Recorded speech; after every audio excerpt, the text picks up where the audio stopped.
Sveiki visi gimę po Šaulio ženklu. Pasižiūrėkime periodą nuo balandžio 29 iki gegužės 5 dienos. Kas jūsų laukia? Savaitės perspektyvos. Ko vengti.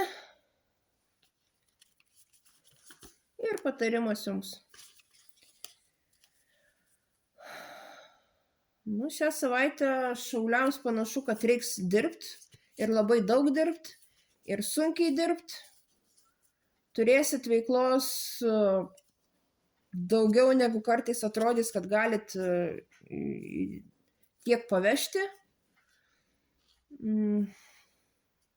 Bet tiesiog pasitikėkit savim.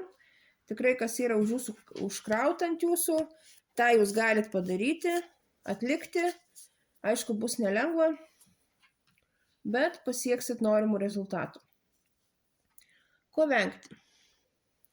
Venkite būti pernelyg dosnūs ir geri visiems, kurie jūsų prašo. Ne visiems tikrai reikia jūsų ne visiems reikia tikrai pagalbos, kurie jūsų jos prašys. Tiesiog neišsitaškykit savo tiek resursų, tiek emocinių, tiek finansinių resursų. Neištaškykite jų visiems. Nesvarbu, ar ten reikia ar nereikia. Tiesiog analizuokit situaciją.